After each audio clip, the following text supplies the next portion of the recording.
Welcome to Cover Star. This is Advanced Dynamics, where it all happened, the scene of the crime. For 4 days in December, this 22 by 30-foot studio turned an idea on paper into real-life reality TV. When these doors were shut behind performers, it was truth time. No audience, no applause. Just the cameras, the crew, and the ones who comment. Our mission is simple: bridge generations and genres. Jog our collective cultural memory. You're inside Cover Star, where music history meets its next voice. On WESN, the content capital.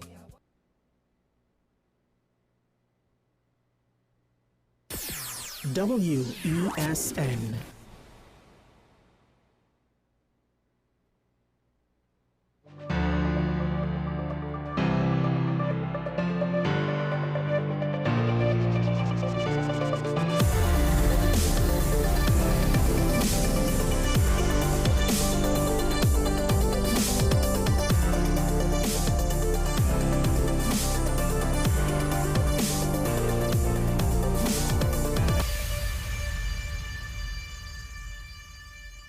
All right, a lot to get through, not necessarily enough time to get through it all. So I want to start off acknowledging a couple of things. First of all, 3 payouts for the Paria divers tragedy have successfully been achieved. The lone survivor, as well as 2 of the families, has been reported to have received payouts to the tune of $1 million. With the other 2 families, the issue is they're waiting for insurance claims to be resolved, and then the payouts there will go through once those things are settled. This is just an issue that I find you could sum it up literally with just the phrase, took too long. Everything about it took too long. Maybe the commission of inquiry was the only thing that happened on a reasonable time frame. But then the findings, nothing was necessarily done. Getting financial support to the victims, look how long that took. And of course, part of the reason why we're in this mess in the first place is there was no real rescue efforts. And everything about that entire situation either took too long or did not even have an attempt made, and we reached where we reached. Fortunately, at least there's some sort of resolution, because it's beyond just what it means to the families and to the survivor. This also speaks to the rest of society. Because if literally nothing is done for people that end up in situations like this, then at some point, our own citizens are going to make more and more stricter business decisions with regards to what are we going to do. And make no mistake, if you have industrial accidents like what happened with Paria, getting international contractors is going to be a short-term solution, because in the short term, as incidents happen, they're going to stop coming. And it'll go beyond situations in the oil and gas sector. It will speak to first responders, teachers, any situation that historically you could look into the news and find any degree of risk. Primary school teachers in certain parts of the countries have certain levels of risk. You know, healthcare workers have certain levels of risk, not just police officers. And if a society and its lack of action shows a precedent of abandonment, well, then citizens will not necessarily care about duty to said society, which is why there's a certain level of importance of ensuring that when these things can be done, they should be done. Now, if you want to debate on whether or not the payment should have been made in the first place, I'm actually not necessarily speaking about that. I am speaking about showing, not just telling. Because talk is cheap in times like this. Oh, we feel so sorry for you, and we're praying for you, and we hope everything works out, but you're on your own.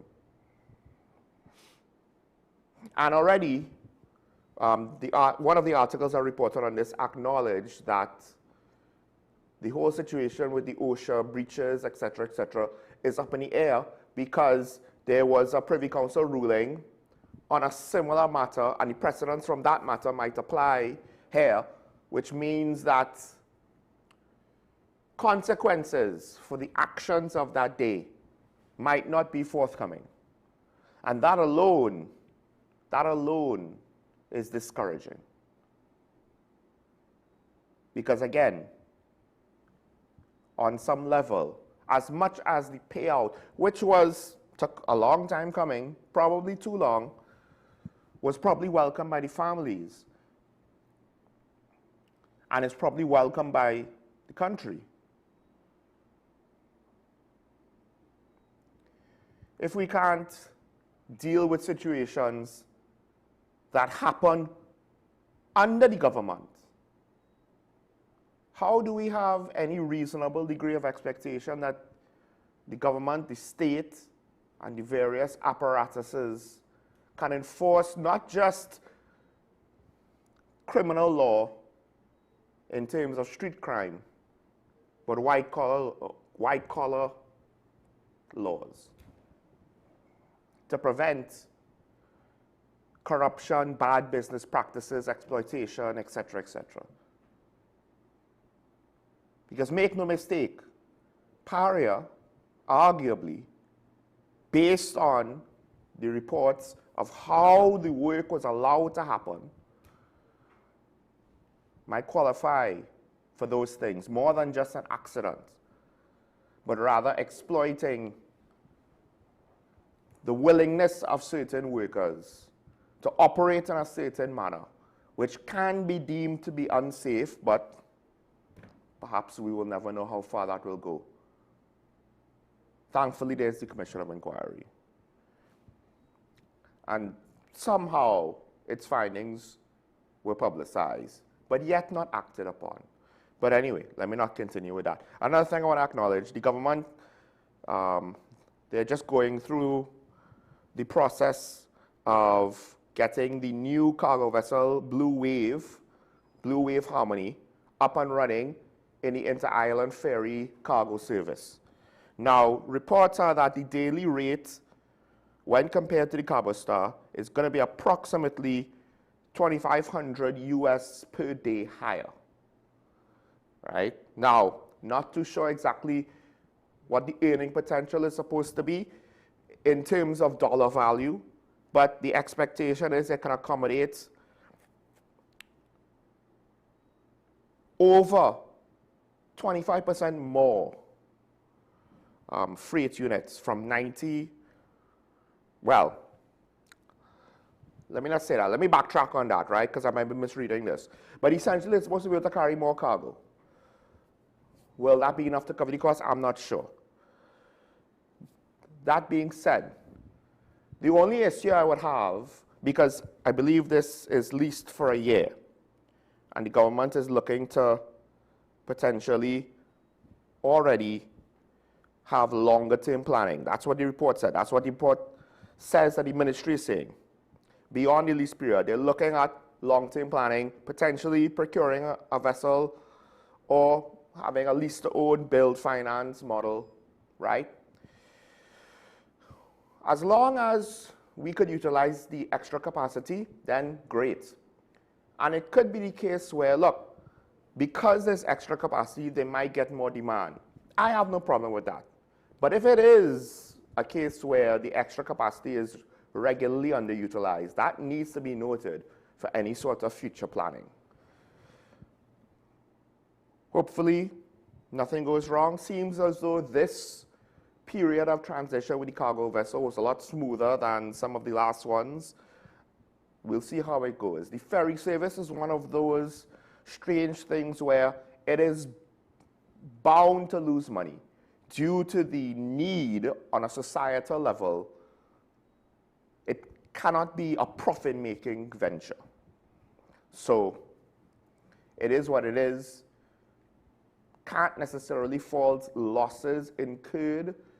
The question is more, was the level necessary or not? So we'll see moving forward. But I have no issue with Tobago getting a larger boat, and perhaps it might provide certain business opportunities that was not available before. Meanwhile,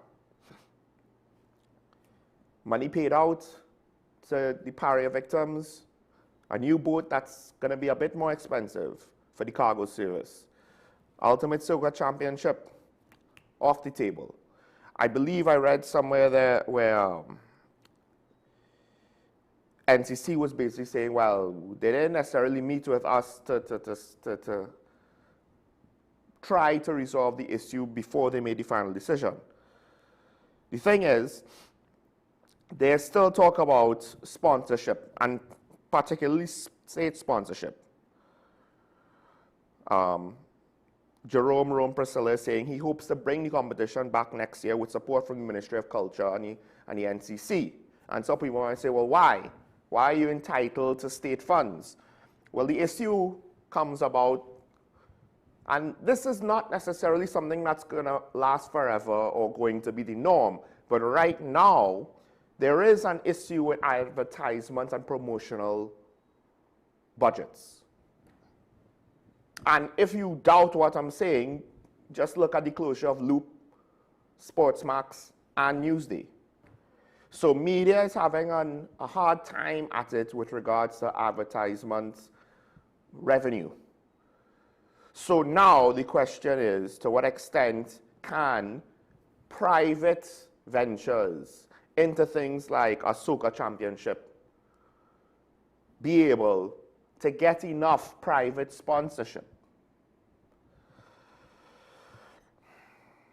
Ideally, it would be a private endeavor. But ironically, as someone who would have preferred it not to be reliant on state sponsorship, if we want it in the immediate future, it might be the only avenue. The problem is, traditionally, state sponsorship is not seen as a stopgap, right? You get the ball rolling with state sponsorship, but then, and you transition to a more sustainable revenue model, private sponsorship, ticket sales, etc., etc. But what tends to happen in TNT is, we have state sponsorship, so we'll just assume and continue with that year after year. I have no issue if state sponsorship is used, like I said, to kickstart a project, to help float the initial year, second year, third year even, the startup capital, essentially, for a project like this. But it can't necessarily be expected for the government to sustain it indefinitely. Unless you want government control. And forgive me, but the government is not an expert in all types of cultural presentations. It's generally better, as much as possible, to let private individuals oversee it and take away that burden from the state. But if we want it right now, we might need the state to accept some of that burden. The question is, what do you, the people, want? Spend money on a carnival soca competition or spend money elsewhere? This is one of those things where I don't know what the public would want in this situation.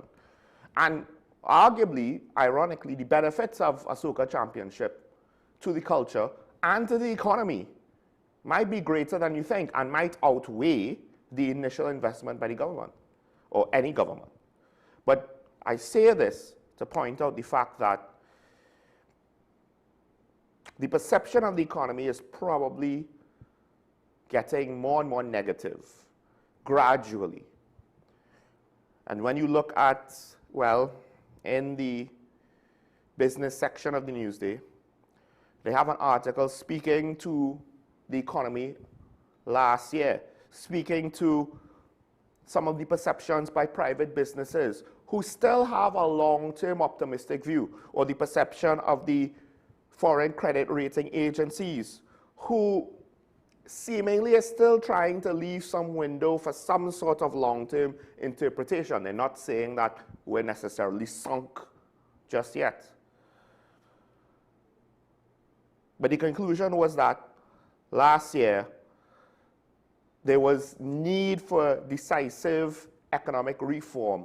Didn't necessarily see it. It was a year basically spent in transition from the very beginning, because the previous administration was trying to transition its leadership, and then they lost the election, and then the country had to transition to a new government.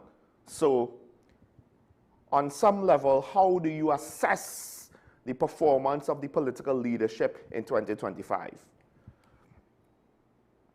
You can, of course, look at the people who made the budget for the majority of 2025, but that only is so useful at this point in time, unless you're of the opinion that the current, this year's budget and last year's budget are similar enough that enough lessons will carry over. But this leads to a situation where one opposition MP has a private motion to address a socio-economic crisis in Trinidad and Tobago. Increased unemployment, and the need for social relief. Reports of mass terminations, non-renewal of contracts across public bodies, state agencies, local government entities, resulted in a perceived marked increase in unemployment in several vulnerable and at-risk communities. Reduced community engagement combined with that correlate with heightened risks to public safety, social stability, adversely affect local commerce, micro-enterprise sustainability, prospects for inclusive growth. Now, on some level, these things are true. The question is, how do you perceive the economy right now? Well, there's a couple of clues, potentially. One independent senator pointed to the fact that, look, organized crime potentially was propping up the economy. The money from organized crime, some of it was being spent here, was being introduced into the economy here. And that credit circulation was providing jobs and benefits for many communities, and then as the money trickled through, it helped support the wide economy on a whole. And I think it's a reasonable belief that a lot of the drug money has dried up right now for obvious reasons. Then there's the fact that, look, NGC had to cut certain sponsorship, and the Prime Minister had to come out and say, well, sorry, not the sponsorship, but with regards to the increase in gas prices, had to come out and say NGC is not a charity. In fact, you could even look to the fact that the government is, I believe there's a $700 registration fee. Now, granted, there are administrative costs to all of this, so having a fee on some level is not automatically a bad thing. But just with the backdrop of everything, with the increased fines and the customs and excise on alcohol, et cetera, now it seems the nickel and diming will go beyond even its own citizens. And hey, y'all want to live here? You all need to accept some nickel and diamond too. We need to extract some money from you as well.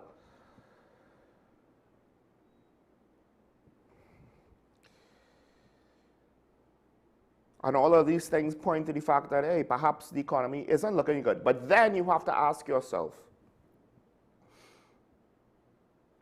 the economy might be bad, but why? And then with that question of why, how much of the why is local and how much of the why is foreign and external and out of our control? And then within the local, how much of the why is directly attributed to well, the government, whether the previous or the current, how much of the why with regards to the economy can be traced back to actual decisions, and that can be criticized as good or bad, as necessary or unnecessary.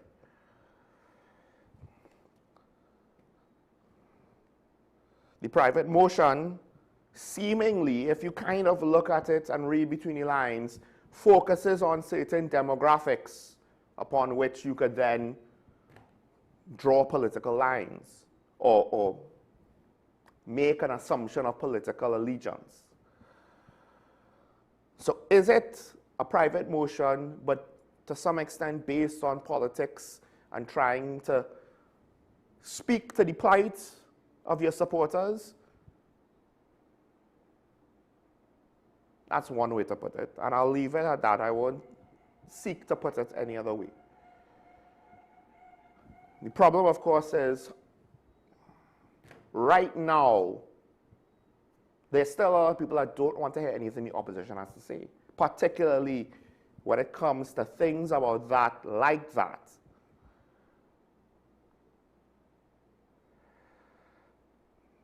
And to what extent is that potentially causing too many of the population, not necessarily that the issue is as severe as the opposition MP states or claims. Maybe it is, maybe it isn't. But at the very least, the concept of the issue should not be something that is dismissed out of hand. But you don't necessarily debate it with regards to who to assign blame. The debate should be with regards to trying to get solutions to whatever is the real and practical problems of the people. But that might, unfortunately for our political system, be a step too far when it comes to the level of detail the political system is willing to go and operate under and to seek any sort of solution with.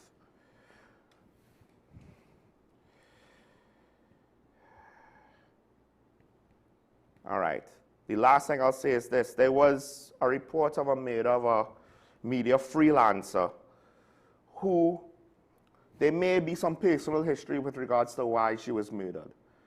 Regardless, and this is not because she's a member of the media, rather, at least the one report, it is said that she was murdered in the presence of her two children, one of whom I believe was 2 years old and the other was 9 years old. In her vehicle, she was shot. One photo suggests she was shot through the windscreen. She was shielding the toddler. She was shot multiple times, at least once in the head, and died. And basically, her 9-year-old, I believe 9-year-old daughter was in proximity of all of this. Now, the motivations could be due to some sort of personal dispute, but that's not the point. The point is, when will the system be able to catch up so that individuals, I am making an assumption here, but I think this is a reasonable one, too many people think that they could get away with murder. And they don't even have to watch Viola Davis to figure out how to do it. A little bit of levity in what is obviously not a funny situation, or an attempt, probably failed, regardless. It's things like this. It's not the gangster killing gangster. I understand that. That's difficult to control. It's when either non-criminals get caught up in it, or we see other types of murders. And this potentially was very much premeditated. We'll see if anything comes out of it, if the perpetrators can suffer any sort of reasonable consequences. That's one of the main ways that you send a signal to the rest of society, hey, the rest of you, don't think about doing something like this. However, we'll see how that goes. Let's take a break. When we come back, we'll welcome our guest, continue the debate on the national security issues at hand. Stay tuned. This is Talking About the WSN show. Michael Small. I'll be right back with you and Ashraf after this.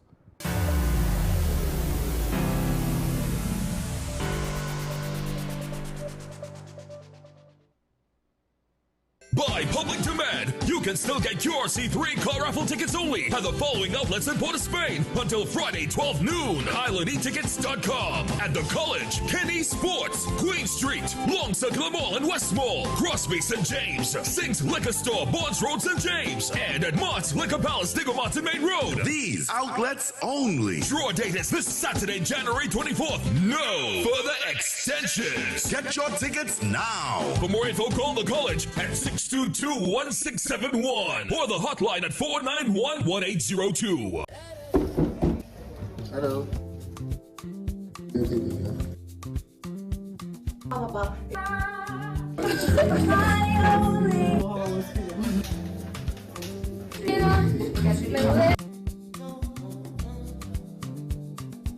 Welcome to Cover Star.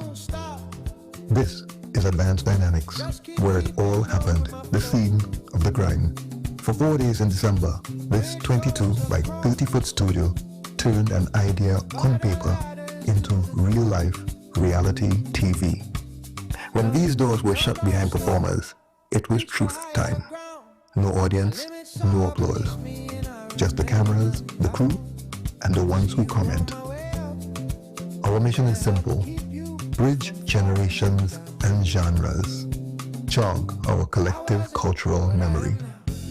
You're inside Cover Star, where music history meets its next voice. On WESN, the content capital. They gave us the music. I feel like home. They gave us the memory. Woman, you could run away too. They gave us the rhythms of life. Trinidad and Tobago. Join us for a special tribute to our legendary musical icons who have passed on, gone, but not forgotten. Including Bunny, Swallow, Singing Francine, Shadow, Arrow, Maestro, Rootsman, Blacks, Sandoli, The Mighty Terror, plus lots more. Their music still lives on in our heart. An unforgettable night as we celebrate their legacy in Gone, but Not Forgotten. Wednesday, February 4th at Napa and Thursday, February 5th at Sapa. Showtime both nights, 6:30 p.m. Your master of ceremonies, Sonny Bling. Tickets $300 and $250. Early bird tickets bought by Monday, January 26th cost $50 less. For more info, call 732-3402. Gone, but not forgotten. As you come in. Long time I see you. This station complete. Ready for children party. Mommy! Jay, you can't go nowhere with these children. And you know you can't depend on Kevin neither Steven to see about them. Yeah. Total waste. So I supposed to stay home the whole time? Jada is 12. She could see about them. You just leave Jada to see about Kira and Kayla? I thought it was your mother or your sister. Who? Them always busy. Jada could handle that. She cooking and cleaning a long time. And the next two better know what time it is. It's only me, you know. I will talk to my mother. She just home these days. She will make sure the children okay. Alright. Let me see the moves for later. Before you ramage, make sure the children okay. Call 996 to report all child abuse now. A message from the Children's Authority of Trinidad and Tobago.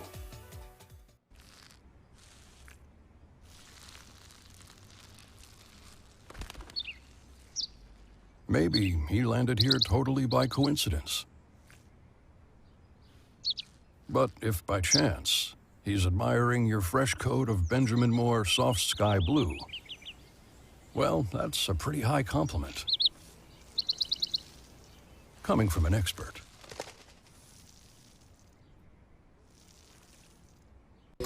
Take some time for yourself or spend some time with the family at Sandy Point Village Hotel.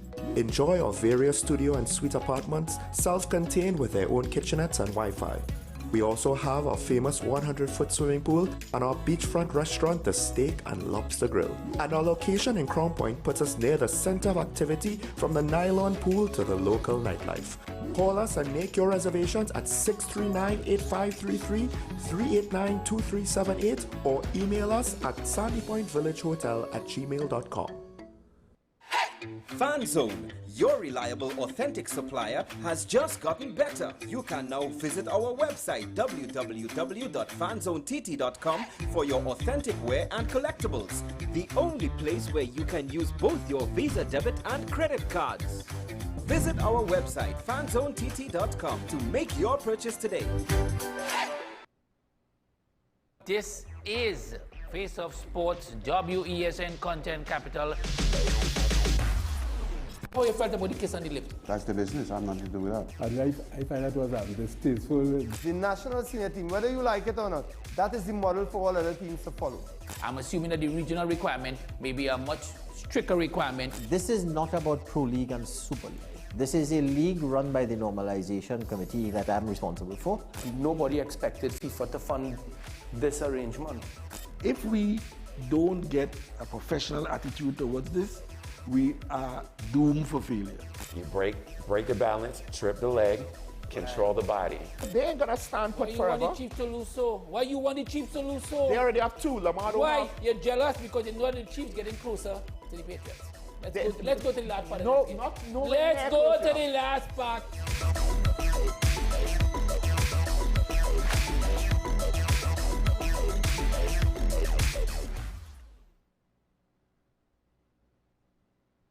The home of Caribbean content is growing, and we welcome you to be a part of the #1 platform for young personalities who are driven to make a positive impact in society.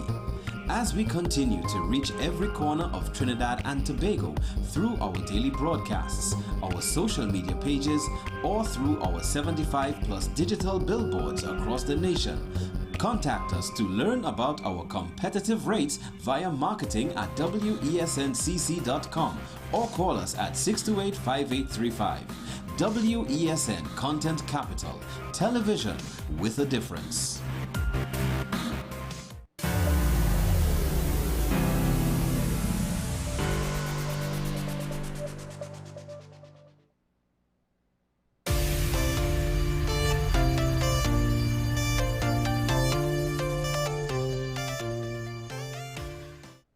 Back here and talking about WSND Content Capital, and just for those who may have transitioned to a different platform, yes, there are some technical difficulties apparently with Flow, and we're working on it. I'm not entirely sure if it's on our end, so the working on it might not actually be us trying to deal with any technical issues on our end, potentially.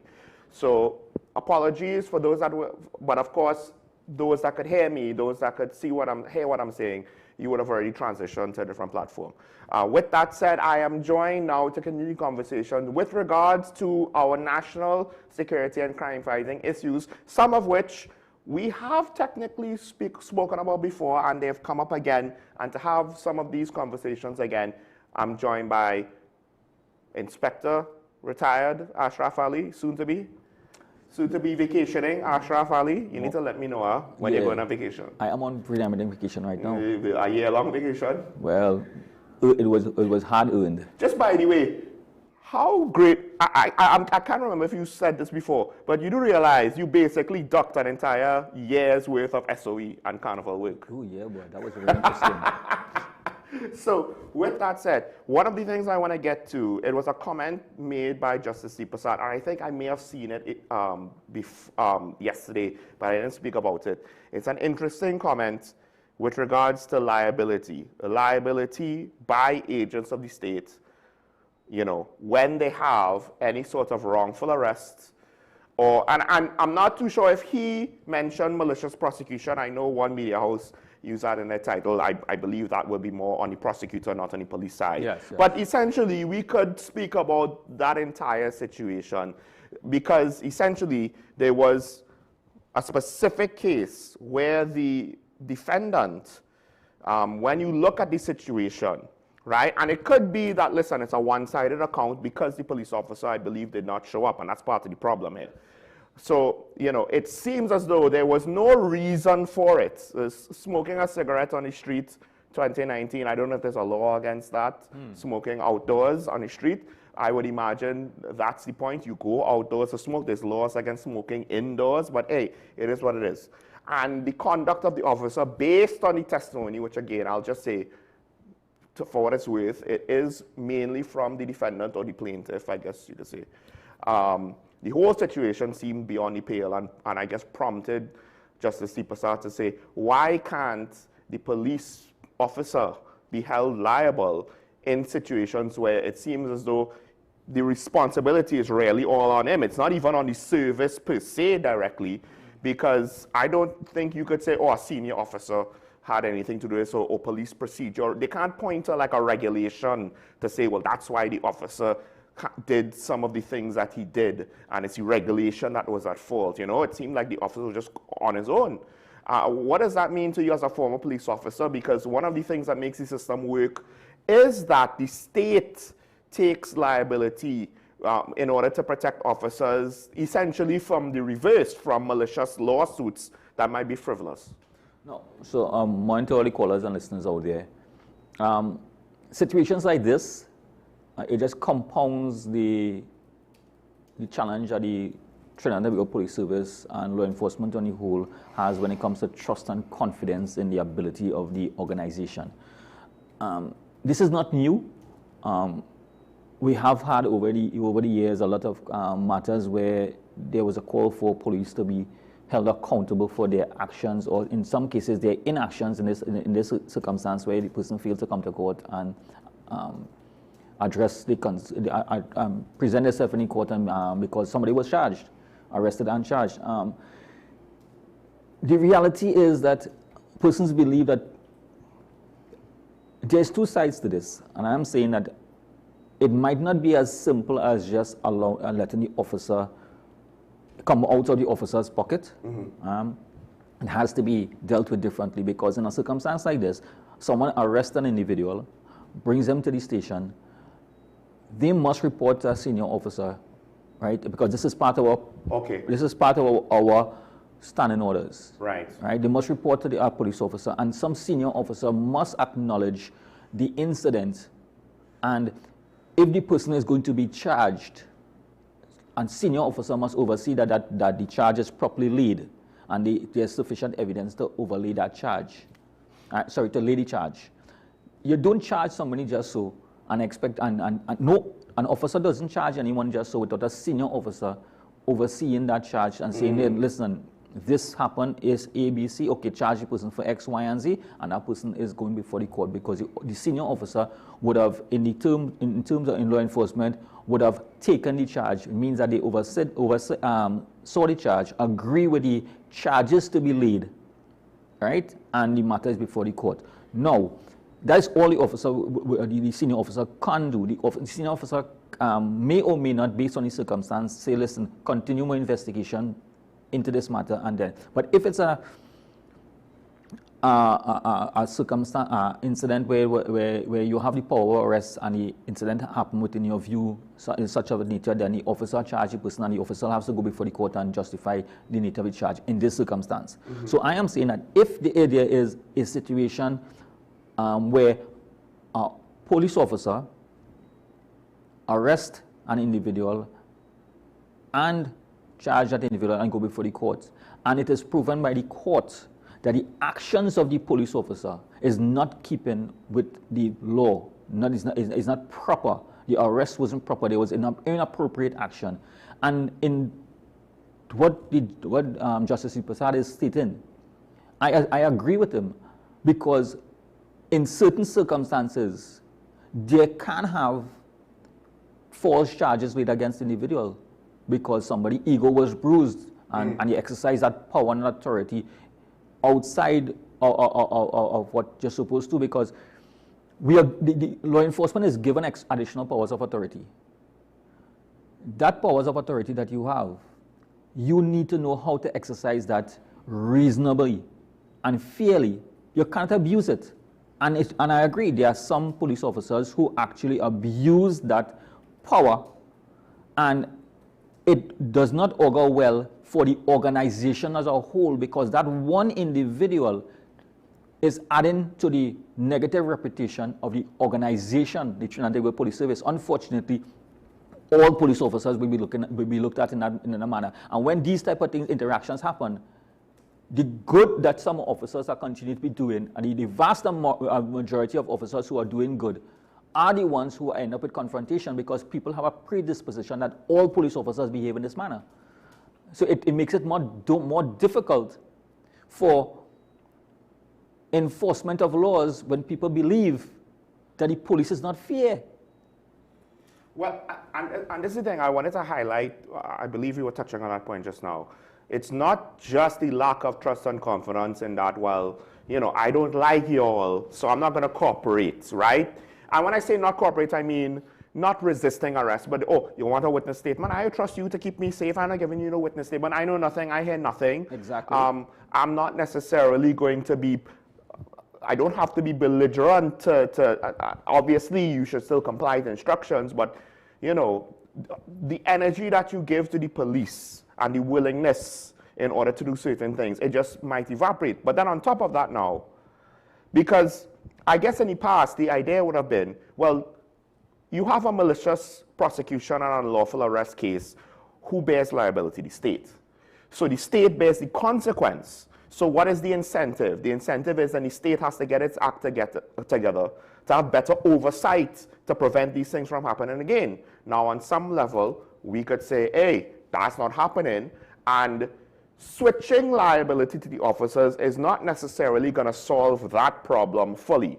It will solve the problem that the state is the only one bearing the consequences when it's not necessarily the only one, you know, with direct responsibility in the situation. And my thing is, if the public doesn't see the bad apples in the police service suffer any consequences, then now, think about it. What do we normally tell people? Comply with instructions. Yes. Do not resist.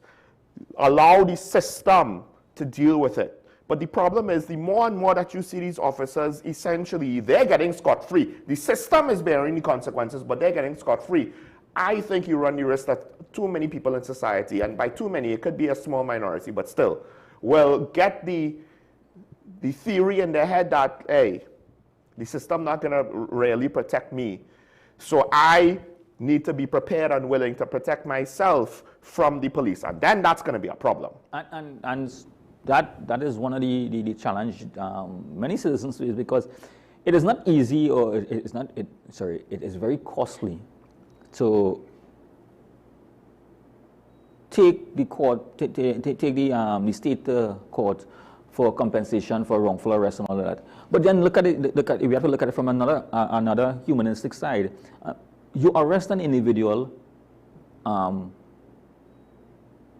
place that person, and deprive that person of their liberty, put them in a cell, right, in a prison cell, that inhumane condition that person would have to sit there for, and the person has to go through all of that, get arrested, get charged, and that person has that charge pending for a number of years, only to be having to come and go to court, and the officer who preferred that charge doesn't come to court.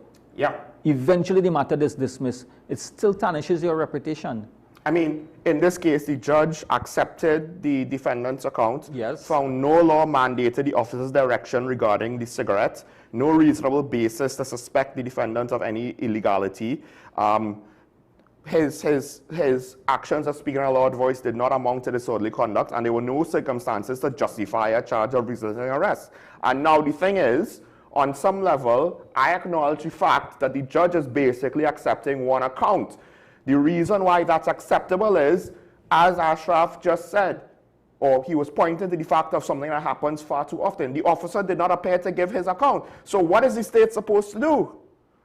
The state attorneys, basically, they ask for some sort of time in order to get their act together because they can't get in contact with the officer. I think the reporting implies that they weren't even aware, or they did not know for certain if the officer was still employed by the TTPS or not. And so, if that is the case,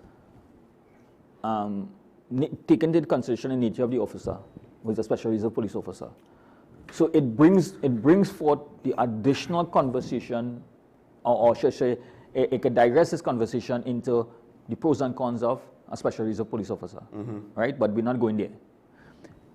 In that circumstance, I am saying that this officer, or any officer who falls within that category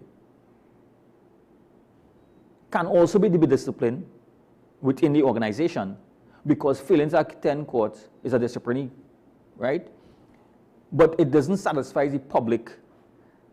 It doesn't satisfy the public's perception or the public view, because a disciplinary matter for officer failing to attend court, but given proper excuse why he or she should not was able to attend court on the multiple days on the matter they call, it could be dealt with from a disciplinary perspective. Here's a question, because it seems as though we didn't necessarily need Justice Lee Prasad to say maybe officers should be personally liable, because the systems in place, if working, should have been able to address this. Because you're saying, first of all, for charges to go through and all of that, bringing someone to the station after you arrest them and all of that, there's some sort of supervisory oversight, and then he has to come to court to give his account of events and account for himself. Yes, he has right? to. And there's so many things after the arrest by which his superiors could essentially hold him accountable for what he did. And I guess part of the issue, and this goes back now, potential further erosion of trust and confidence, when the public sees how these cases end up, you know, their response is not going to be positive. And I think it's a shame, because essentially Justice Lee Prasad, I don't know if this is how he views it, but it seems to me as though he's kind of being forced to say, all right, the solution that's already there, that potentially might be the safer solution, right? We have to take that off the table, or at least put this more direct intervention in, because it's not working. And on some level, that speaks to wider systemic issues. So I would say that I wouldn't fully endorse the compensatory aspect of it in terms of the officer paying the compensation, because the court deals with compensation from a different perspective. I would say they should have a proportional assessment, where based on the circumstance, if I use this one as a circumstance, a percentage of that should come out of the officer's pocket. I wouldn't say 100% of it, because it will debar police officers from taking appropriate actions with the fear that if the appropriate action is questioned in the court and it doesn't go, if the court doesn't view their action as 100% appropriate or within the boundaries of the law, right, they run the risk of having to pay from their pocket, which is going to be very difficult for officers who acting on part of the state. So I am saying that, yes, I agree on the decision that the officers or the officers who should be held accountable, if there is a percentage, because if you charge someone and you have to go before the court, you have to go before the court and answer your questions, right? Justify why the person should be before the court, then you have to go to the court. And in circumstance where it turns out to be where you abuse that authority, right? When you abuse that authority and it is shown that you had no jurisdiction to do what you do, or do what you did, sorry, then you will have to pay. You have to pay, because the state is paying, and when the state is paying, the reputation of the Trinidad and Tobago Police Service is being eroded. So the state is paying, the state reputation in how we upkeep the law, and the organization as a whole continues to be, the trust and confidence continues to be eroded.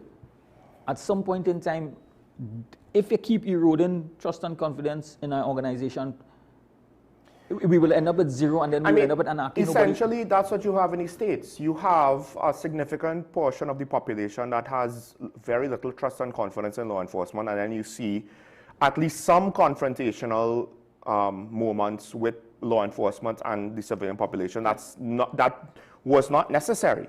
And this situation that we are discussing now will have a direct impact on the zone of special operations. But before I say we'll have a direct impact. So before we get there, when we reach there, because I wanted to say, some people might think, oh, Ashraf, you're defending the police, you're defending police. What, now listen, what happened after the whole situation with the protests on police killings of unarmed people in the United States, unarmed black people in the United States? What happened was defund the police became a thing. Also, the perception, the trust and confidence in the service probably bottomed out in a lot of areas in the United States. And the reason why what Ashraf is saying is important is, it's not just that police officers might not act because now they have to think, I could get sued. Depending on the situation, if being a police officer, right, the public dislikes you, the public hates you, the public has no confidence or trust in you. And then on top of that now, you're not even getting the support necessarily where reasonable, where necessary, from the politicians, from the leadership, because, you know, it's a judgment call a lot of the time. And that goes to the police won't act, but it'll go beyond just not acting. After that whole situation fermented, and you basically saw in some situations the police services in certain areas being scapegoated by politicians because they just wanted a quick fix so that they don't get caught up in the whole mess, right? They don't get criticized. Well, the good police officer said, listen, this situation, I can't live like this. I'm moving on. I'm leaving the service. The good ones leave the service. And you know who replaces the good ones? The self-fulfilling prophecy of the bad ones. The ones who don't care about being hated, who don't care about public perception, who don't care if you trust them. They're there for the wrong reasons. The ones who actually want to contribute to society, to protect people, to solve crimes, to do good work. If you make the jobs so difficult for them and emotionally and financially draining, well, they're going to go and do something else, because not only is the consequences going to be to their detriment, depending, but also it's going to make the job itself more difficult because of that lack of trust and confidence.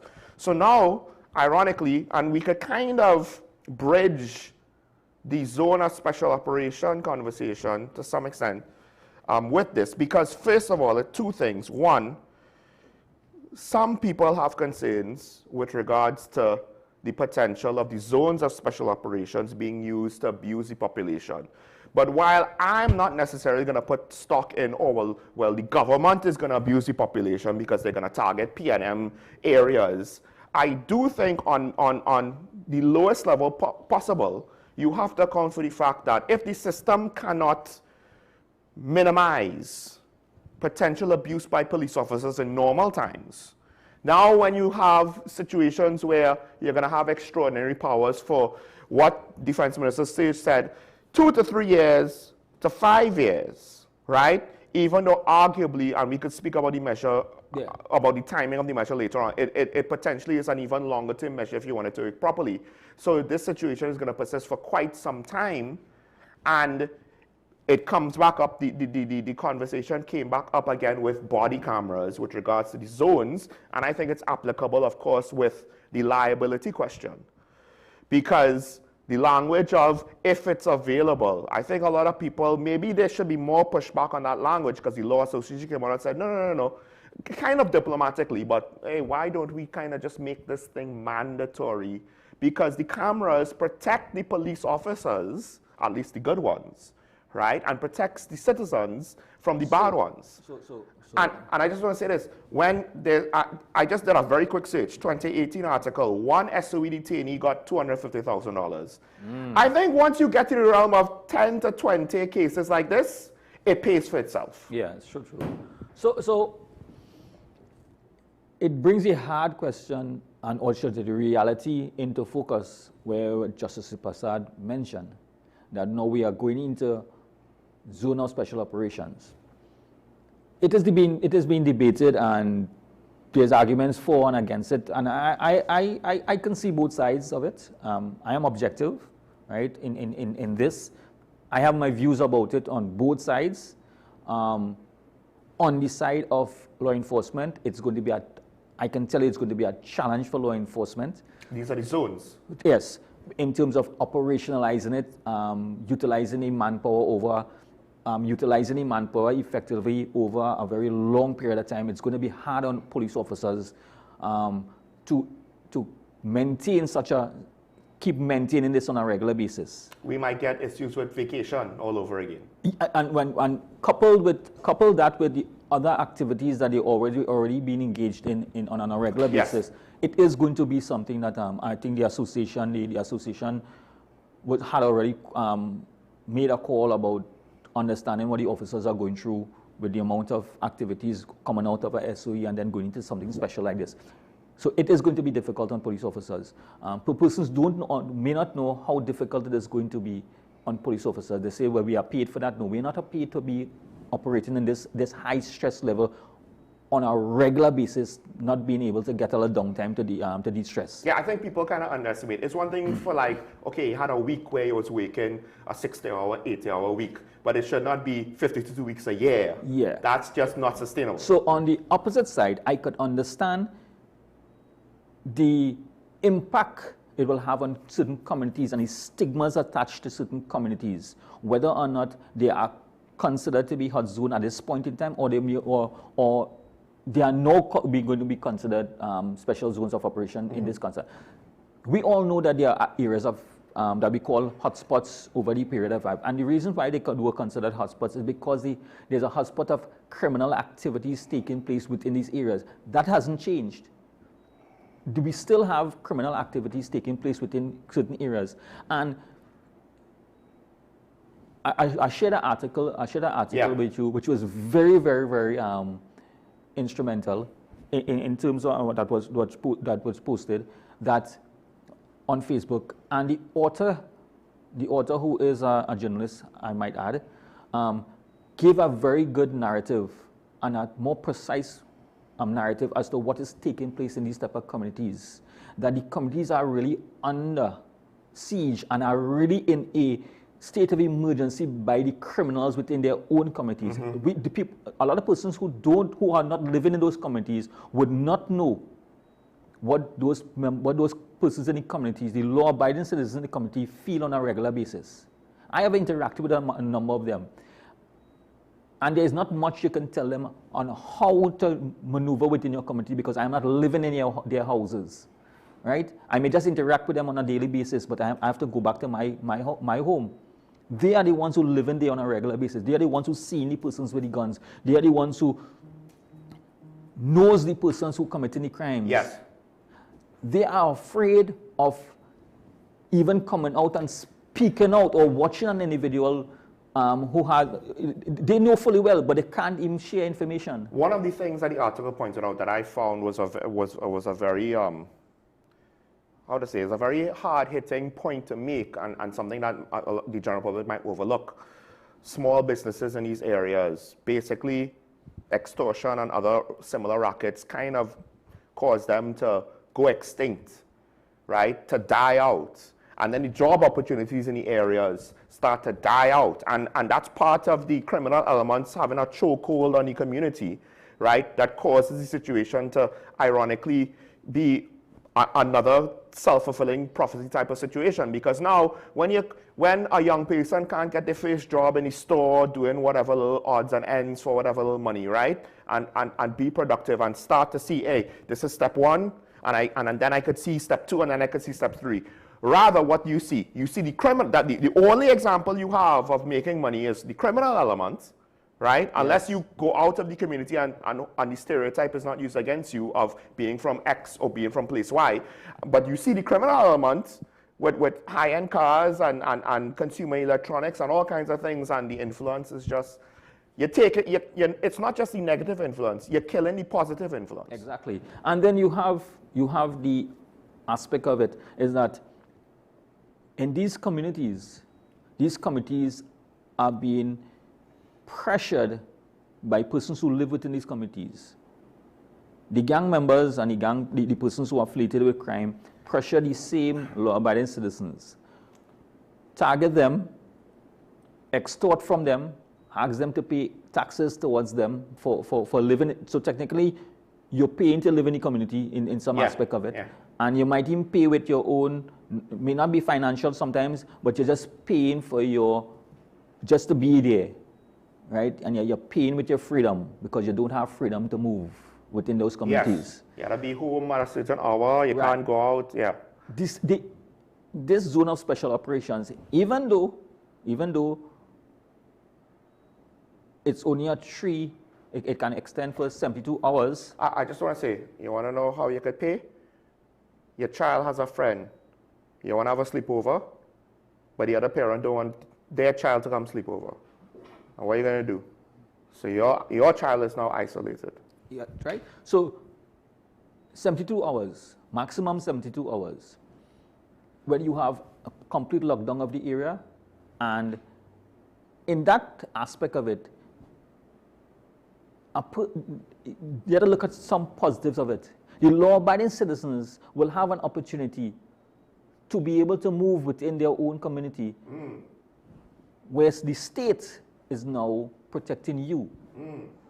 Some persons in the community and persons in the community who are supporting this, they may not come out and support it openly, but they are supporting it because they want that opportunity to move within their community, enjoy some of the areas in their community. So now let's go in the other dimension, because on some level, even if it's not the intention of the writer, it's going to be perceived. I feel one of the reasons why I don't like the whole race and crime talk is that what's going to happen is we're going to start with crime, and we're going to start with, okay, solution X for crime. And then someone's going to say, no, race, this seems racist, right? And granted, it's not that it's impossible, but generally speaking, that kind of overshadows the conversation, and then it turns into a whole racial issue, as opposed to, yeah, but hold on, let's talk about the crime though, right? I mean, once certain aspects of racism are self-evident, once those obvious things are not there, right? If you're gonna have to go into the tea leaves to find, okay, you know, the justification, is this racist, is this not racist? Like on some level, what are we doing? Because crime doesn't really care about your race. It cares about who is a vulnerable target to crime. And let us look at the reality. Taking politics out of this conversation that I'm having, the reality. Persons could say my statement is political after I make the statement. Good? Okay. Many of the communities that are deprived, that they have some social issues, as well as high crime areas, historically have supported a political party. Once the political party have been in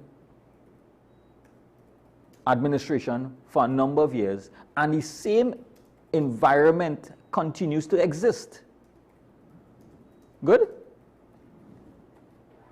The other party, and in other areas, it is not different from the other party, because there are areas that support on the other party that is also in the same condition as the other parties. So it is not about party politics alone. It's about the social issues and the environment and the criminal elements of both types, all the ethnicity we're talking about, how they treat communities.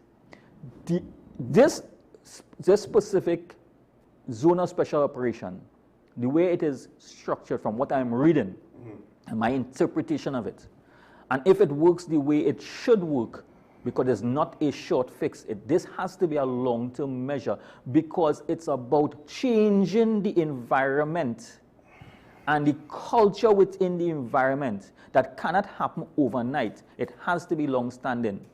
It has to give a generation an opportunity to change what they are currently involved in.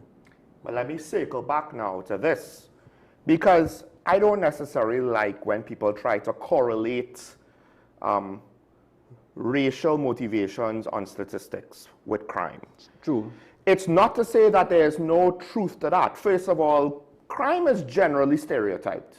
And, you know, and we take our cues from the United States. When you look at the United States, a lot of crimes are stereotypes. Yes. What not a lot of people necessarily want to admit all the time, right, is that certain crimes are stereotyped to be Latin American and black crimes. Certain crimes are stereotyped to be white crimes. Yes, yes. When you talk about serial killers and certain crimes against children, you're thinking, oh, white, male, 30 to 50, etc. You know, there are stereotypes across the board of whatever various race, and you see it played out in TV, the obvious ones, right?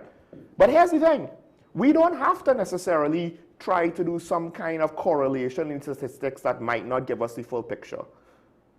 If we have proper checks and balances in the criminal justice system, including body cameras, then we could see, hey, is the police operating in a way that suggests they're targeting people? Because it would be kind of like the case that Justice Prasad prompted his comments, right? If it's racist, then it's like, well, but the body camera footage didn't necessarily see anything justifiable with regards to how some of the claims that whether the police or the prosecutors or the politicians are claiming, because you'll have hard data on the ground. And one of the ways to kind of set aside a lot of the excess political racial discussion on this issue is to have that hard data. Okay, we have the cameras now, we could see what are the police doing. So is there drugs here? If there's really drugs here, well then it's not racist to arrest people with illegal narcotics. You brought up a very interesting term there, and I have always tried to explain this and address this concern when it comes to transparency and accountability of law enforcement. There's a big challenge for the Trinidad and Tobago Police Service. I'm not defending the organization, because under the law, a police officer, a police constable has vast powers. When you look at what we have policing now, and the amount of police, the term police is used so loosely, what do we have? We have, and I don't want anybody feel that I am targeting any organization, I'm just trying to make a point. We have transit police, we have municipal police, we have EMA police, we have traffic wardens, we have licensed officers, we have, and then we have special reserve police officers within the Trinidad and Tobago Police Service. All these bodies carry out law enforcement functions. All these bodies interact with the public. But when there are incidents involving, with the exception of traffic wardens and licensed officers, which are clearly defined and clearly identified in terms of their uniform and their roles and function, the rest, it is skewed. It is called police. Everybody speaks about the police, and in their interpretation, the police is the Trinidad and Tobago Police Service. Not understanding it's not only the Trinidad and Tobago Police Service that have. So using the content with this now, with this conversation, the body cameras cannot be only for the Trinidad and Tobago Police Service. Yes. Because they have other persons who are operating under the umbrella, within the law of policing and police, who interact with the public. And who wear the same uniform. So wear the same uniform. But they're not officially. Not officially under the umbrella of the Trinidad and Tobago Police Service. So basically that means they don't necessarily operate on the same command structure. No, they don't. Right. Right? So there needs to have much more conversation with respect to transparency and accountability when it comes to identification of which agency was responsible for what action. If everybody's saying it's police, then it's only one. Unfortunately, the commissioner of police had to answer questions only because everything is the police. And if the commissioner of police makes that distinction that I have just made here now, it will be an excuse that he or she is making an excuse in this context right now is a he. Our commissioner, it might be that he's defending one aspect of it and leaving everybody else to hang. But this is what existed in our society within the laws of Trinidad, because it needs to be addressed that if you are different agencies, you must be easily identified. But one of the things to try and wrap things up, I think, is that we tend to want to oversimplify the situation. Yes. Right? Or all the bandits in this hotspot, right? Or whoever wants to say, oh, well, crime is because either some people are saying the crime is done all by one race, or they're saying, oh, they're trying to racially stigmatize us that we cause all the crime, right? Whatever race it is, right? And my point is, how do you combat that? Because all of that can be, on some level, be an oversimplification. You're not actually going into any sort of real analysis either way. And more information and making it available to the public is one way to combat oversimplified shortcuts as opposed to, you know, have a detailed analysis. Because part of it now is when you come and say, well, we have to change the culture. The problem with the oversimplification is not only could it be very inaccurate, but also it causes the debate, the discussion to be so immature that I won't doubt that there are some people that are saying, what do you mean change the culture? What's wrong with our culture? And the fact of the matter is, you're not speaking to the culture of the people living there, no, but you're speaking to the fact that, what I mean to say, the culture of the normal people that they would have had if they were living there, but rather the culture that is imposed upon them by the long-term influence of criminal activity that essentially degraded the aspects of society in that specific area over time until we get where we get, where essentially, you know, listen, there's certain parts of the Port of Spain area and environs, Laventil, Mover, Belmont, etc., Cocorit, Diego Martin, where some of my friends, well, they know they just can't go. Because as an outsider, they know enough that you don't go there. Because the community will look at you, right? And in this case, the community might be the criminal element of the community. And that's just one aspect of a culture being imposed on the people who are living there. And so when you're using body cameras has value for both sides. It benefits the law enforcement. It gives level of accountability and transparency, as well as it protects the citizenry, right? So it protects, it provides protection for both sides. So there is value in it, but at the end of the day, not all police officers are on the streets, who operate on the streets. Body cameras cannot be given to every single police officer, but once these officers are on the front line, and front line in terms of doing patrols and Yes. doing patrols and doing operations, traffic operations, or specific special operations, they should have in their possession body cameras as a means of transparency and protecting themselves from towards allegations that we're supposed to be that sometimes the public might just use. But I hear persons call out and say every police officer, it's unrealistic for every single police officer who works because the officers who work in an administration office. Yeah. They don't engage with the public. But more importantly, there are those officers who are not in frontline roles who might be in a police car driving around. And that is another aspect of it, because it is going to be a bit challenging, that because of how our situation is, that once you're in a police vehicle and a situation arises, you need to take appropriate action. So so those type of situation is isolated, and it can be addressed why that individual did not have a body camera, because it's not a normal procedure that you're on patrol. It might be because you're working at administration and you have to be out and you respond to something. You don't have a body camera on you because it's not part of your function to use a body camera. But if you are specifically for patrolling, like the 999 patrol units and the other specific units that patrol the communities and all the other areas, those are the persons that should have body cameras on a regular basis with them, because that should be part of their tools of operation. On the highways, they should always have body cameras on the highways with the traffic management on the highways. So there are groups of officers within the organization should be wearing body cameras on a regular basis, and it shouldn't. So I don't say it should be mandatory, but it's part of your procedure, and it's already built into the procedure. I think part of it is the use of marked police vehicles for non-patrols and non-frontline activities. that might be a strategic thing that could be looked at in order to simplify the things, because the public is going to look at any marked police vehicle as, you know, being police and Yes. being a first responder, and perhaps you shouldn't take the police cruiser on a lunch run. You know, just saying.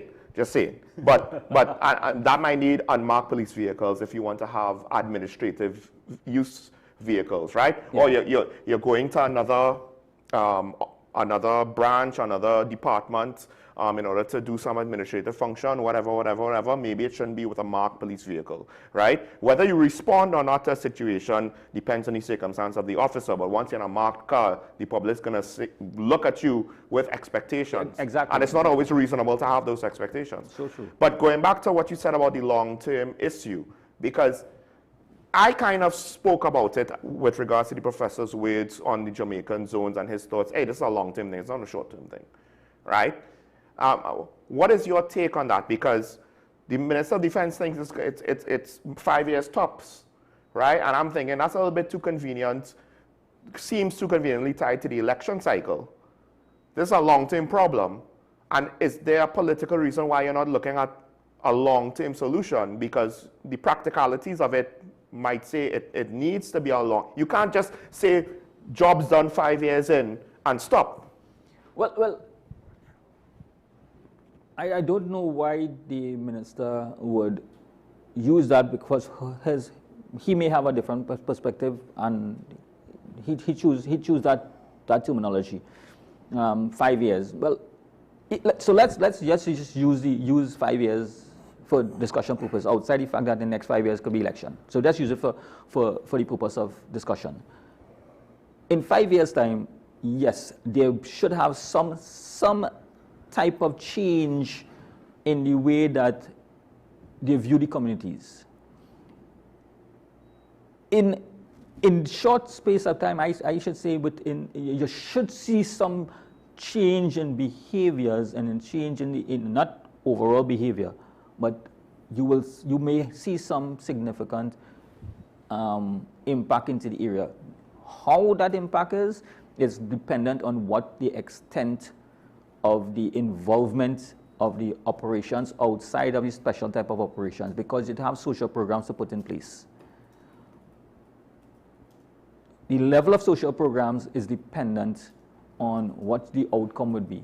So if you want, let's look at this from one aspect. If we have community centers in those areas, we have sports facilities in those areas. If you want those areas to be utilized utilized for the intention it was, it means that it has to be cleared, clean, maintained, and provide, in this context, a security measure for people to enjoy their own space. I'd just like to add, yes, I know that there are some civil issues with regards to the usage of community centers, right? Let's just kind of assume that's not a factor right now. Yeah, right? So even activities within a community is very, it's kind of skeptical, because the type of elements they may come around, you may not be able to have certain activities in a certain area. I'm just looking at it from being very optimistic about the approach, in that you have a police, you have this presence in this area where we could lock the area is under it's classified as zone of special operations, and there are special operations taking place. Give the persons in those areas, the youths, the children in those areas who want to be children, might be able to get an opportunity to be themselves within that area. I think part of the problem is, at least one caller pointed out, what was proposed seems like a copy and paste with Jamaica's laws, right? They just kind of reworded it. Except the Minister of Defense is potentially looking at utilizing it in a different way. He's thinking of it as a short-term measure, saying, well, you get the leaders of the gangs, and once you do that, case closed, the gangs are over, and we move on, and everything should be fine. And my thing is, well, even in the legislation, it points to the social aspects, right? Yes. So now, one of the things I have to ask, because I feel I don't know why you would assume you just deal with one gang leader and the gang just collapses and disappears, never more to be seen. Because haven't we seen that essentially the gang of today might be replaced by a whole new gang tomorrow. At least the names get replaced. And I would imagine at some point the leaders get replaced too, right? I don't know if you have an idea about a general turnover on gangs and how quickly they might be replaced or usurped. The thing about it is that it depends on how fast you can legally put have a gang member incarcerated, right? Gang warfare, they may do it the other way around, right? Remove gang leaders for gang warfare because they're fighting for turf. Real fast. Very fast. But they will always have somebody who is a second in charge who wants to take over. Yes. But if you're making it difficult for the person who is in charge, and that person in charge is always on the front burner, and the pressures have been placed, the legal pressures have been placed on this individual, and eventually that person is removed from the overall picture in terms of incarceration and put before the court, the likelihood of somebody taken up second will have to face that same consequence. Person who taken up afterwards will have to say, listen to me, the same fate that that person faced. The previous leader. It may be my fate also, right? So in the long term, it's a deterrent, because if you're providing opportunities for people to remove themselves or come away from joining gangs, and the gangs doesn't have that level of influence anymore, or the influence in the community is lowering, then you allow persons to think on their own and be able to develop on their own. They themselves will start to retaliate in a proper manner by putting support toward law enforcement to remove those entities in the area.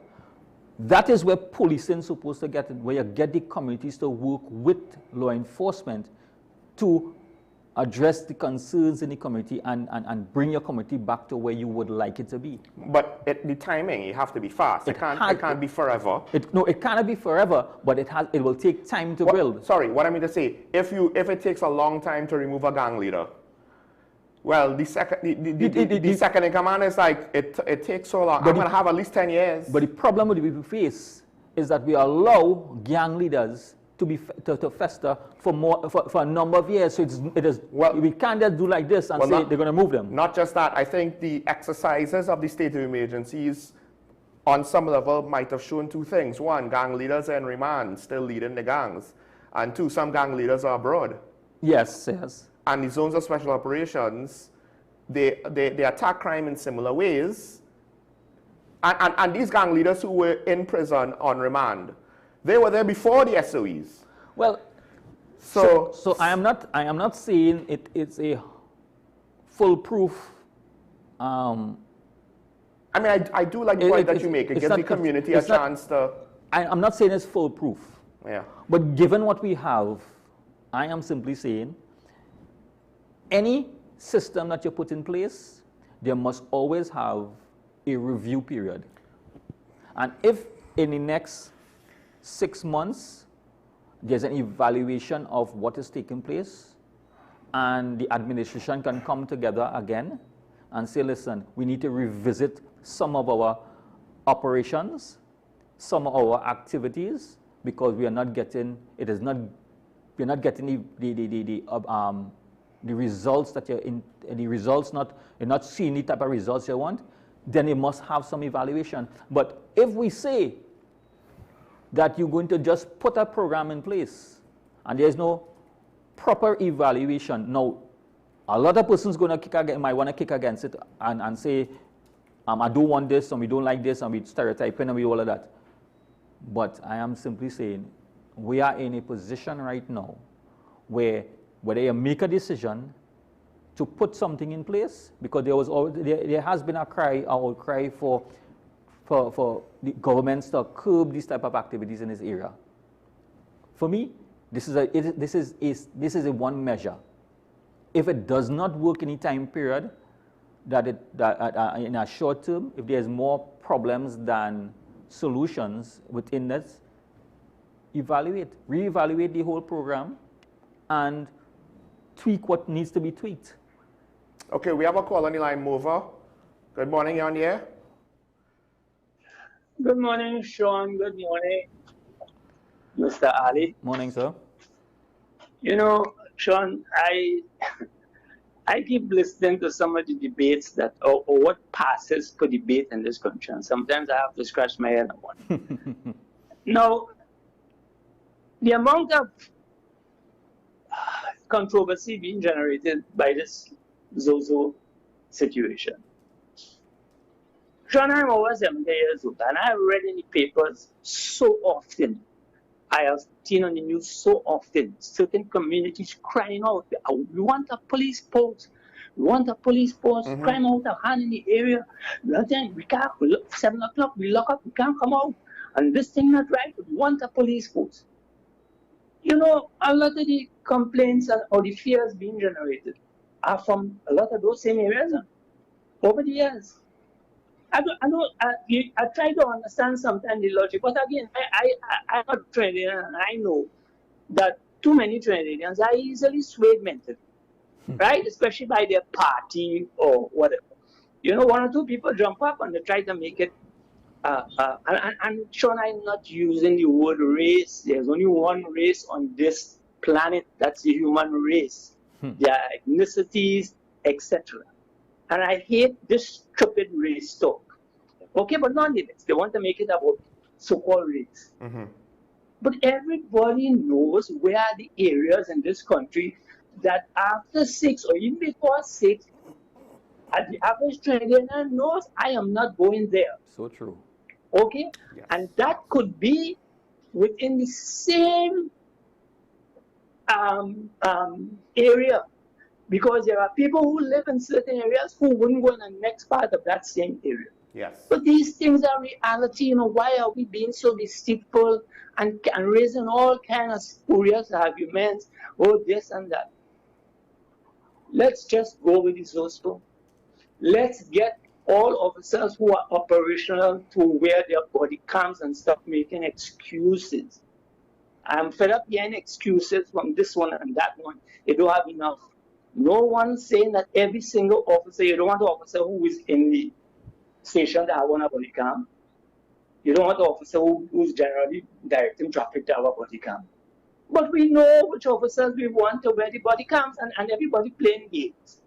Okay, the games has to stop. Another thing, we talking about crime and we miss some very, very crucial issues, Sean. If our judicial system is not fixed, we are wasting time. And we just had a CJ there for over 10 years or about 10 years. I would like somebody to ask him exactly what did he do to speed up the wheels of justice while he was there. We celebrate these people going and say, yes, they did good, and we bring in a new one. But what have we gained? What value for money have we gotten? Plus, this man compromised his office in 2 situations and nothing was done. So even there's a bad example where you talk about it. But and as a people, sometimes I sit and, oh gosh, I don't have a degree and I'm a pleb. But I see people, educated people, who keep talking on issues and they're not making any sense, or they're not touching on the real necessary issues. Practically every time that there's a raid in the maximum security prison, items are found. What are we going to do to deal with the errant or corrupt prison officers? Because there have to be errant and corrupt prison officers en masse. Not a few of them. We like the store, but just a small number. Small number. We have had, I keep telling you, Sean, we have had one political entity in this country. They were there for 54 years. They had money, they had the time to deal with all these issues. They failed to so do. And there are people in this country who still believe in them, which to me is beyond logic. But this is Trinidad and Tobago. You know, and when I hear these same people raising issues against these also you have to scratch your nose and wonder, will we ever wake up? Will we ever wake up in this country? You know, Sean, and you know, look, I have a clip in here in my hand, Sean. DPP blunder. An accused baby killer walks free because of a blunder by the DPP. You know, I think, you know, that didn't raise much discussion in this country over the last month or so. And that was in the papers 19th of December 2025. But we carry on about us also. You know, and there are things right in our face. I raised it before. Where is the justice for Miss Coleman, Mrs. Coleman? Where is the justice for Dana? Right? And I can go on and on. A police officer years ago killed a man in a police night party, white playing whatever. His defense in court was he thought it was a toy gun. The man had 30 plus years service. And you want to tell me this man didn't know the difference between a toy gun and a real gun? Our judicial system is poor. We have to fix it. It is said that justice mustn't only be done, it must be also seen to be done. Yes. Where's justice in Trinidad and Tobago? And another thing, Sean, I'll leave with this, you know my novel point. When someone is complaining about a statement, it's a small price to pay for some of your freedoms. And that's a big deal, and the opposition raises it. Yes, but Sean, there are areas in this country where people cannot sleep at night, right? And then there were some people who would come and say, well, it's culture. So you want to tell me that I getting a good night's rest is a small price to pay for culture? I'll leave you with that. Go on. Now, Scholar, let me clarify. I didn't say that we shouldn't pay the price. I just said don't say that it's a small price to pay. Because if you set that precedent, that small price will be paid for other things. And at some point, it will not be justifiably paid for a justifiable cause, right? Also, I never said that your comfort is a small price to pay for the culture. What I did say is it was a negative thing. That the culture, this is the culture, it's not a positive culture. With that said, also, I think if you're directing traffic, you should probably have a body camera because you're in the public sphere. Yeah. Right? You know, things can happen. Whether the police does it or the public does it, things can happen. You still need the coverage. I want to go with regards to the judiciary a bit more, but we do have Sanford on the line. Caller, good morning. You're on the air. Morning, Sean. Morning, morning. Good morning, Mr. Ali. Morning, sir. I listened to and morning the mover. You know, when you spoke about the what do you call it?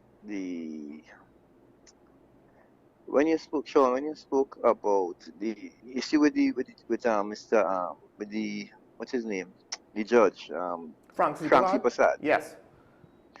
And that issue.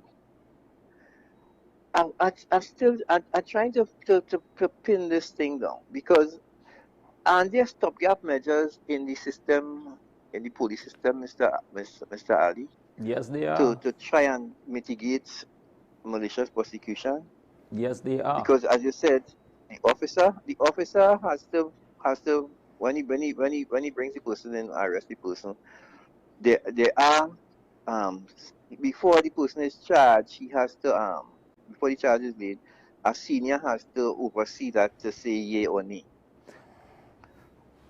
However, there is a issue with that because if you go back to the issue with Ola Christopher, and I'm going to that height, where Ola was arrested, but and no less than 3 times they went to the DPP, and the DPP did not move forward with action. It tells you there is a gap within the system, or it was blatant malicious prosecution of Miss Christopher. Because I see everybody in that situation get promotion. The legal officer now have a better position. So it tells me that I hope that Mr. Guevara has a serious task ahead in trying to transform the service into a better service. trying to transform the service into a better service. This issue with you also spoke about the amount of law enforcement. Let me tell you something. The amount of law enforcement we have in the country, the amount of laws we have in this country, and yet criminal activity seems to be reigning. I listened to a prison officer, the head of the association, earlier this week speak about issues in the maximum security prison. And it seems as if, and it's not now, he was talking about back in years ago coming forward. It seems as if the prison officers are basically operating under fear of certain prisoners in the prison. And that should not be. That should not be. That should not be. Trinidad and Tobago, like, it's just getting more and more lawless, you know. That is why I have some issues with in terms of the legislation. I have no problem with the government saying, we're going to try this. We're going to try this, and who not on board, that is all your business. Because the buck have to stop somewhere, you know. The buck have to stop somewhere. Mm-hmm. And that's the issue. The opposition could come and say what they want. The senators could say what they want. I do agree with the Prime Minister attacking the senators. However, criminal activity running rampant in this country for too long. And it's uncontrollable. Imagine we have to have state of emergencies back to back to suppress crime in this country. That's not a good look, you know. That is not a good look. Not so true. That is why, and I'm going to leave you with this. As I said, I told Sean this already. Oh, let me say this first, Sean. I hope you bring back Karen next week to continue that conversation. I think we have more to discuss on, and she have more to say on that. I hope she comes back next week. I'll say this. I'm not too sure if she wants to proactively continue the conversation, but I did say if caller should call in. Yeah, because you had to understand to her, it's a bit of an ordeal that she went through with all of that. And she made a case, and I think she's willing, if anyone wants to have a question or even have a counterclaim or dispute the things that she said, I think she's willing to defend her case.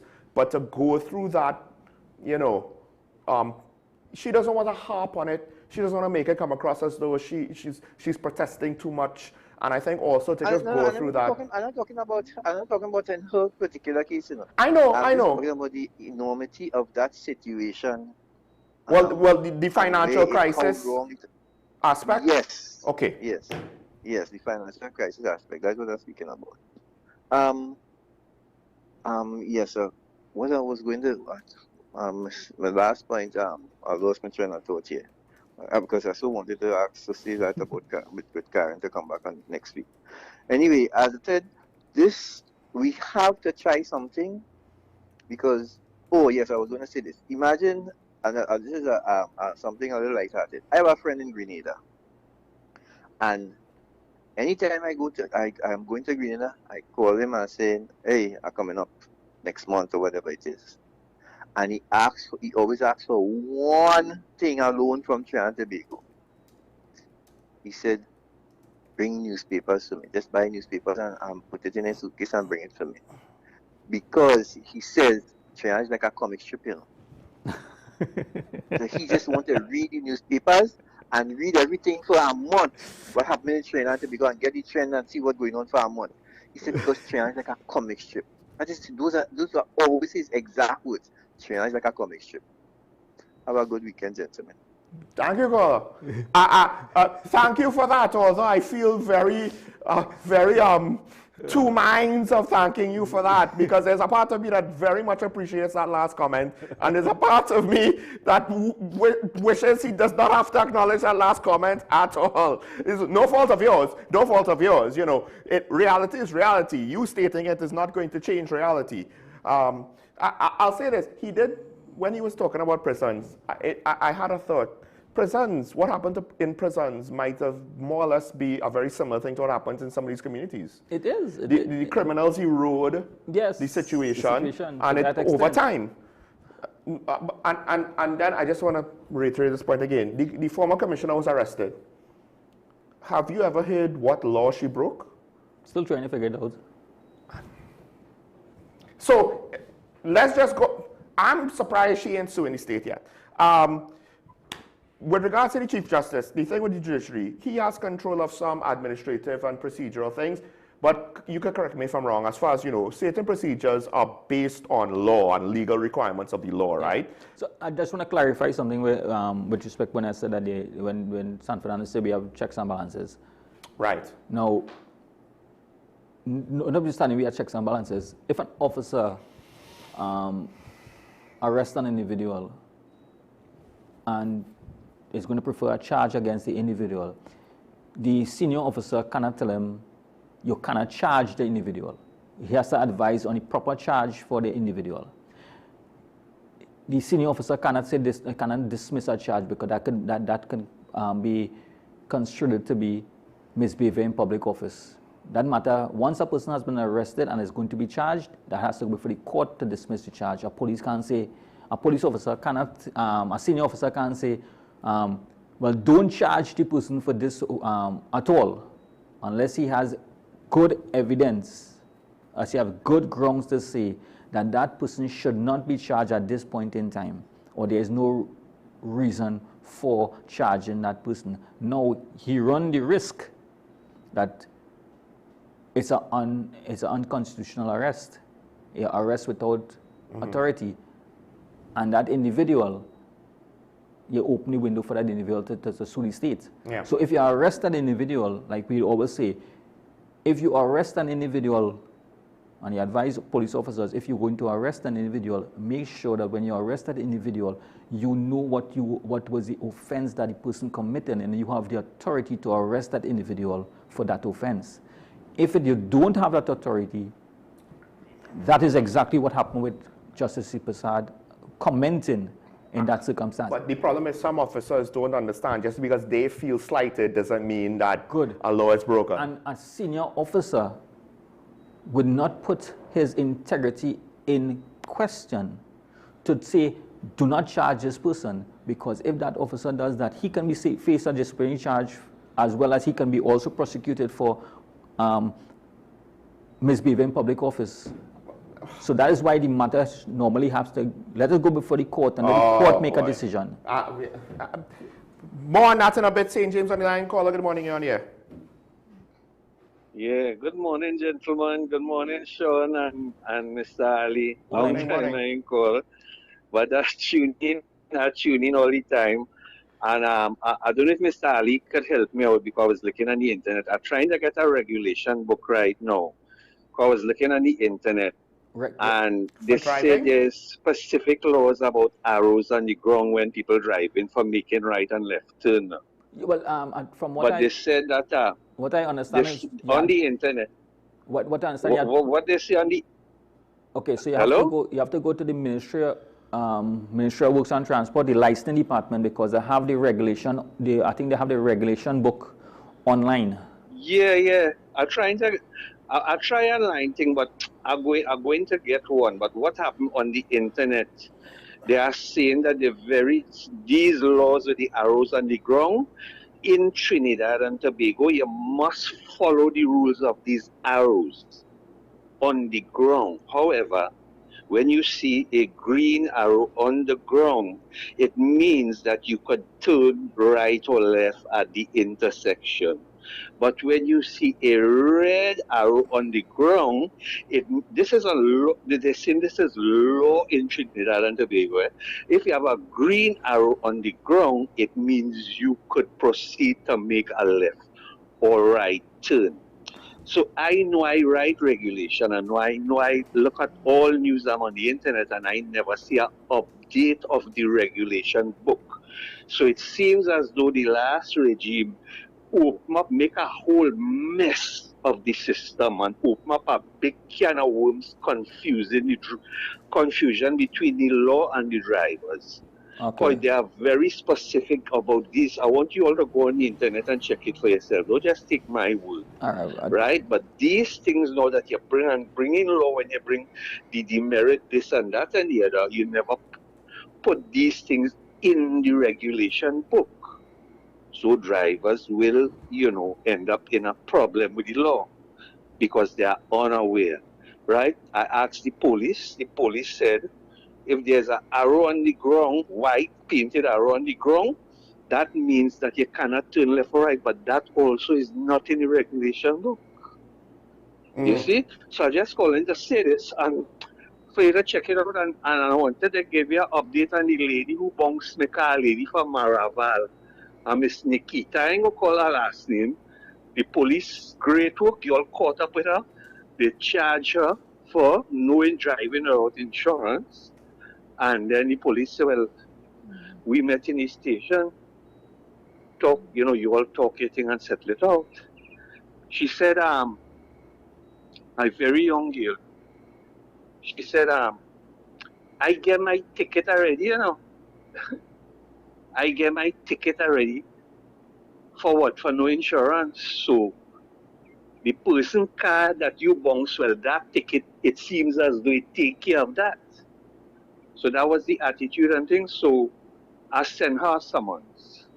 Okay, so that's the direction. I just give you an update. But you see the thing about all the arrows and the arrows on the ground, when people in traffic, they can't see arrow on the ground. Now on little minor streets, you have up signs, no either right or left arrows, no straight across the road, the major road. On little minor roads. But on a major road, where we have an intersection with a traffic light and a yellow box, you do have up a sign for people to see what hours you should or should not turn left or right. All of this is the last regime just make a total mess with this thing, and I hope somebody could check it out. But I'm going to get my regulation, And I enjoy the program all the time, but I enjoy all the comments. I love all the others. I call, and you all have a great weekend. Thank you, caller. Have a great. Oh, sorry about that, but thanks, caller. If it's with regards to colored arrows on the ground, I think this goes way beyond the previous administration. Yeah, because I'm still trying to figure out. I have never seen a red and green. I can't remember seeing green arrows on the ground. So I don't know if somebody copied someone else's homework and then modify it, or if it's just old law that needed to be updated before they were.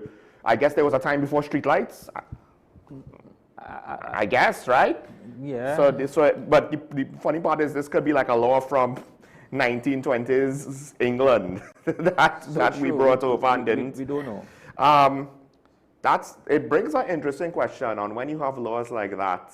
To what extent does that really cause commerce in the courts when it's like, well, you break the law, but this because it might override certain things. As the caller was mentioning the context of the regulation, when you're doing your regulation, there are solid lines, rules for driving where roads are painted with solid lines, dotted lines,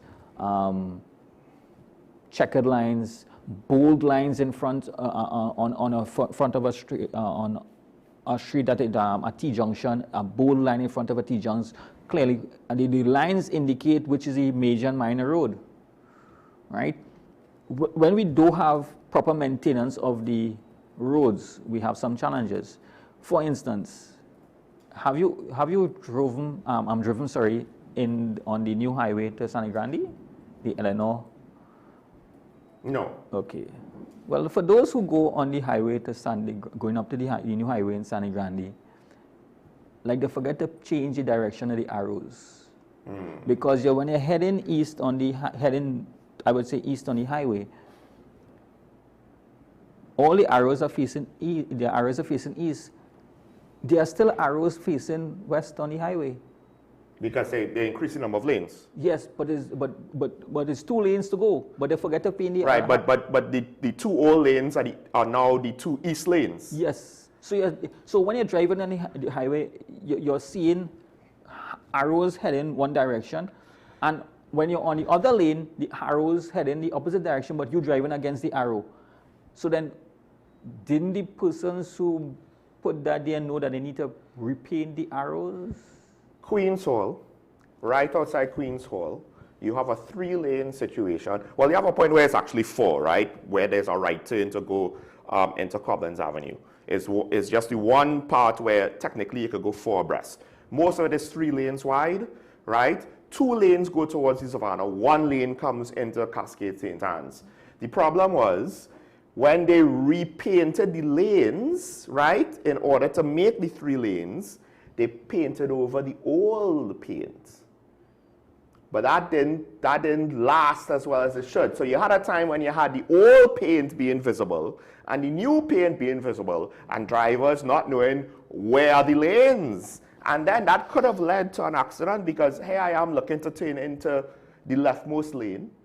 There is a central lane for the oncoming traffic to filter in, right? Because I find it ridiculous. There are 2 lanes. There's 1 car oncoming. He has a separate lane that he could go through. I'm not going to wait for it to be totally clear.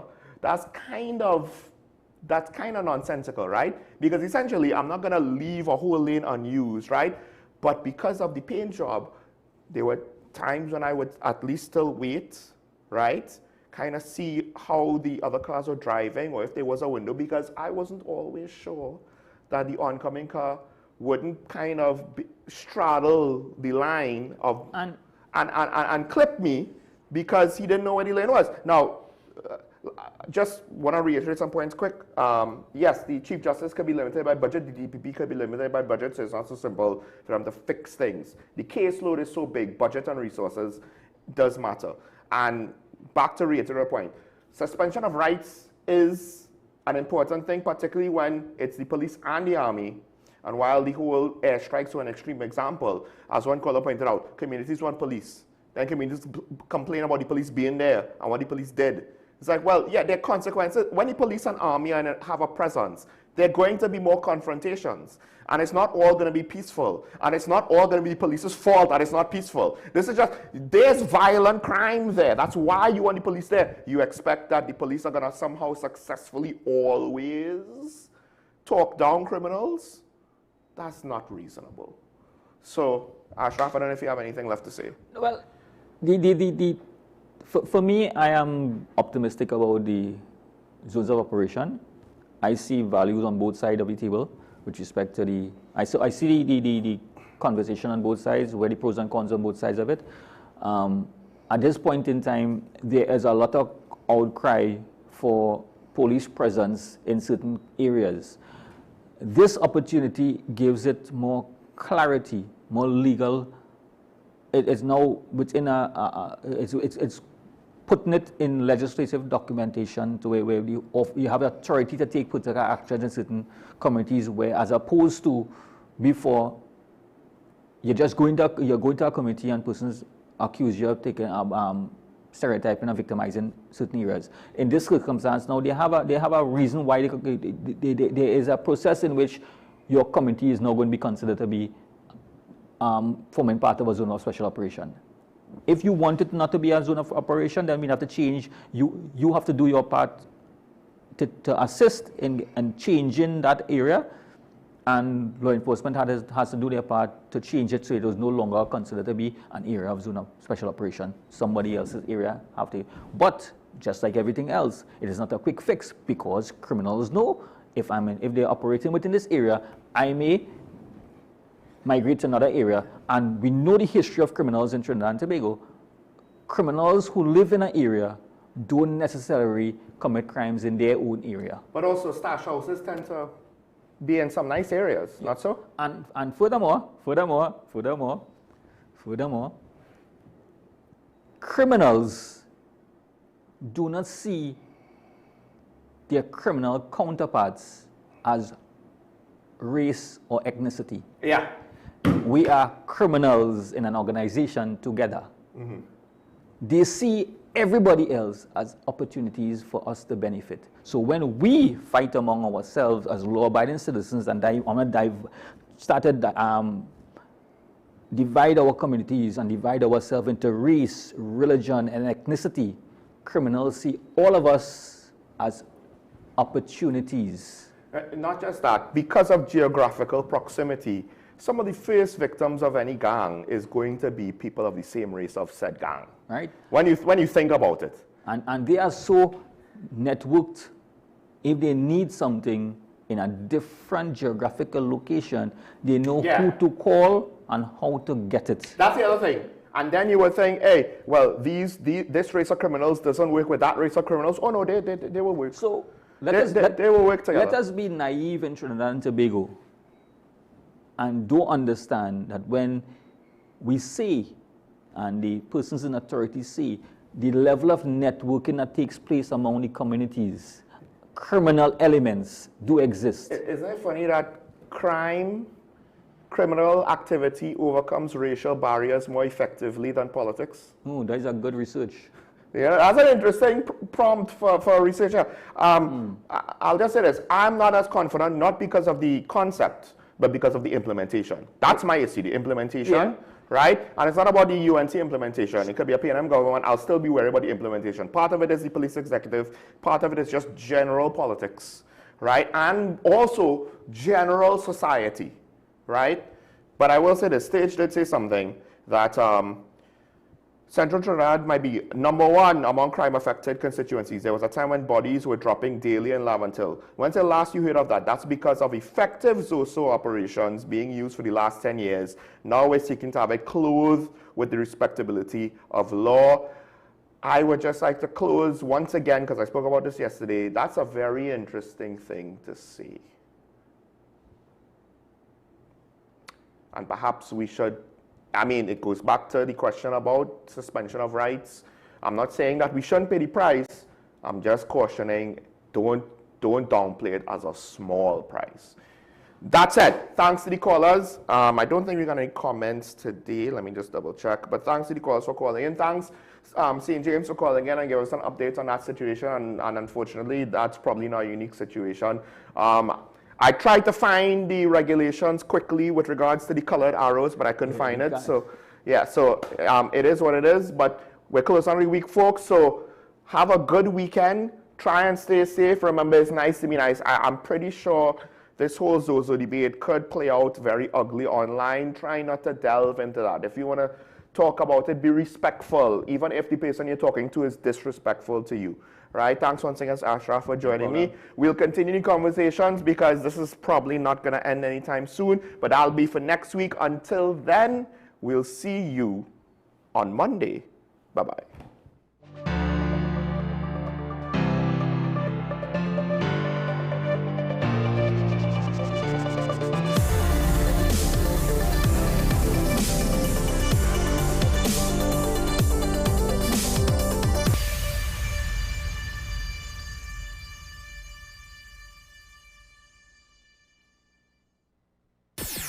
WESN.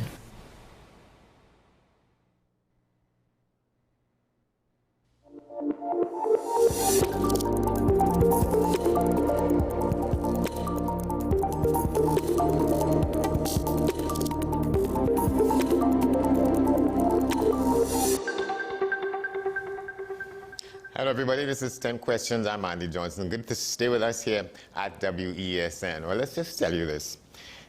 In the current edition of the BWE Beat, or the Caribbean Beat, that's the magazine put out by the state-owned airline, Caribbean Airlines. There's an article headlined Sustainability, a Way of Life. It is written by Dion Ligo. She's the Executive Manager for Corporate Communications at Caribbean Airlines. This is some of what it says. Sustainability, a way of life. Growing up, I relished every moment